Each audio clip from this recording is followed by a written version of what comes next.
నమస్తే, welcome to గాంధీవం.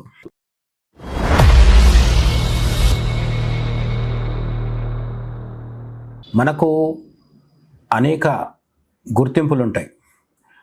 మనకు కులం ఉంటుంది, మతం ఉంటుంది, భాష ఉంటుంది, ప్రాంతం ఉంటుంది. ఇవి కాకుండా మనకు ఒక అభిమాన సినిమా హీరో ఉంటాడు, లేదంటే ఒక్కొక్కరు ఒక్కొక్క దాన్ని ఎంచుకుంటూ ఉంటారు. ఒకరికి అభిమాన రాజకీయ నాయకుడు ఉంటాడు. ఈ విధంగా మనం ఎన్ని విధాలుగైనా విడిపోవచ్చు, కానీ మనల్ని అందరినీ కలిపి ఉంచేది దేశం. భద్రంగా దేశం సురక్షితంగా లేకపోతే ధర్మం కూడా నిలబడడం కష్టమవుతుంది.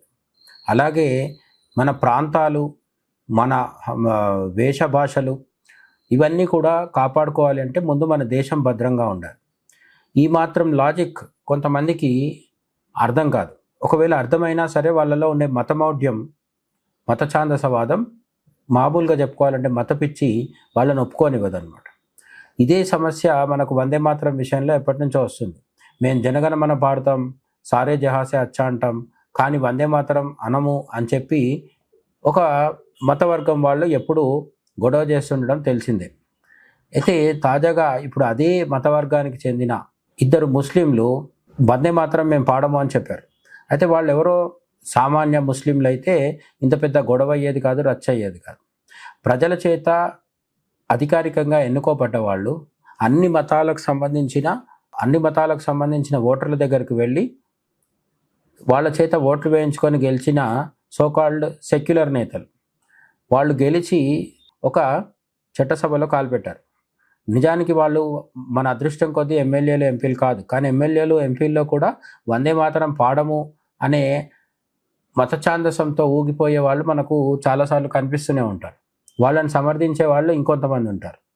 అయితే ఈ మొత్తం గొడవలో దేశం కంటే మాకు మతమే గొప్పది అని చెప్పిన వాళ్ళు ఎవరు అంటే, మధ్యప్రదేశ్ రాష్ట్రానికి వెళ్తే మనకి వందే మాతరం పాడుతున్నారు. అంటే మధ్యప్రదేశ్లో సహజంగా బీజేపీ అధికారంలో ఉంది కాబట్టి కొంత జాతీయ భావజాలము, హిందుత్వ భావజాలము బలంగానే వినిపిస్తూ ఉంటుంది. దానికి వ్యతిరేకంగా కాంగ్రెస్ వాళ్ళు కూడా తమకు వీలైనంతగా గొంతుగా వినిపిస్తుంటారు. ఇదంతా రాజకీయంలో భాగం, అందులో తప్పేం లేదు.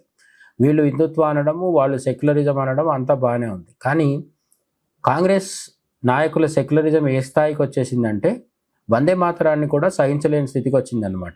మధ్యప్రదేశ్లో ఉన్న ఇండోర్ నగరంలోని కాంగ్రెస్ కార్పొరేటర్లు ఫౌజియా షేక్ అలీం, అలాగే రుబీనా ఇక్బాల్ జాతీయ గేయాన్ని పాడటానికి నిరాకరించారు. అక్కడున్న అందరు కార్పొరేటర్లు నిలబడి వందే మాతరం పాడుతుంటే వీళ్ళు మాత్రం, ఫౌజియా, రుబీనా అనేవాళ్ళు మాత్రం మేము పాడమంటూ మొండికేయడం జరిగిందనమాట. పాడము అని చెప్పారు. అండ్ ఎక్స్ప్లెనేషన్ ఏముంది, ప్రతిసారిలాగే ఇస్లాం మతం ప్రకారం అల్లాహ్ని తప్ప ఎవరిని ఆరాధించకూడదని, వందే మాతరం పాడటం తమ మత విశ్వాసాలకు విరుద్ధమని వీళ్ళు చెప్పడం జరిగింది. అయితే సభా మర్యాదను ఉల్లంఘించారనే కారణంతో చైర్మన్ మున్నాలాల్ యాదవ్ కార్పొరేటర్ ఫౌజియాను ఒక రోజు పాటు సభ నుండి బహిష్కరించారు. వందే మాతరం పాడినందుకు, అలాగే అక్కడున్న ఆదేశాలని ధిక్కరించినందుకు గాను ఫౌజియా అనే కార్పొరేటర్ని ఒక రోజు పాటు బహిష్కరించడం జరిగిందట. వందే మాతరం మిగతా అందరు పాడుతుంటే వీళ్ళు పాడకపోవడం వల్ల అక్కడ వాళ్ళ దేశం కంటే కూడా మతమే ప్రధానమా కాదా అన్నది అందరూ ఆలోచించుకోవాల్సిన అవసరం. వందే మాతరం అనే ఒక గేయం పాడడం వల్ల దేశభక్తి చూపిస్తున్నామే తప్ప మన మతాన్ని కానీ, మత సంబంధమైన దేవుణ్ణి కానీ ఎక్కడా కించపరచట్లేదు.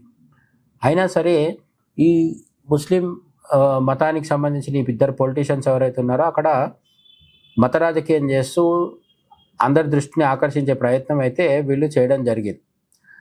అయితే తాము దేశాన్ని ప్రేమిస్తామని, జనగణమన సారే జహాసే అచ్చా పాడతామని, వందే మాతరం విషయంలోనే అభ్యంతరం ఉందని వారు స్పష్టం చేశారు. మాకు దేశభక్తి కొదవేం లేదు, కానీ మేము వందే మాతరం పాడమని చెప్తున్నారు. దీనిపైనే మనం సరిగ్గా ఆలోచించుకోవాల్సిన అవసరం ఉంది.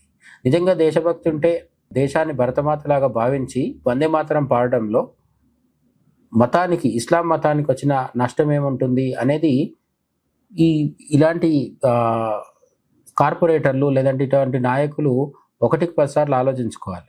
హిందుత్వ భావజాలం ఉన్న ఓటర్ల సంఖ్య ఎక్కువ, అందుకే పదే అక్కడ బీజేపీ అధికారంలో కూడా వస్తూ ఉంటుంది.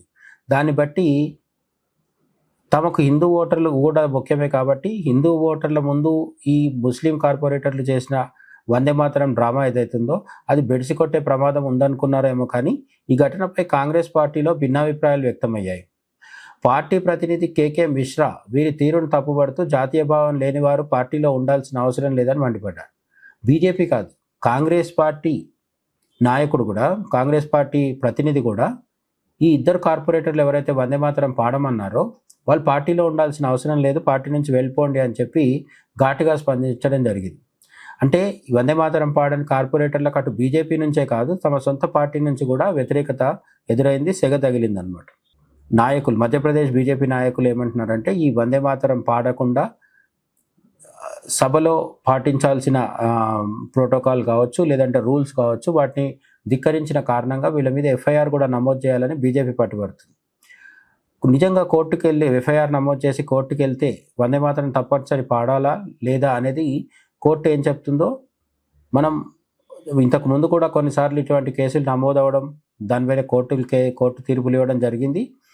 ఒకవేళ ముందు ఇటువంటి వాళ్ళ మీద కూడా కేసులు నమోదైతే అప్పుడు కూడా కోర్టు కేసులో తీర్పు వస్తుంది. వందే మాతరం తప్పనిసరి పాడాలని చెప్పొచ్చు, లేదంటే అది నచ్చితే పాడండి, లేకపోతే మౌనంగా నిలబడొచ్చు అని కూడా కోర్టు చెప్పొచ్చు.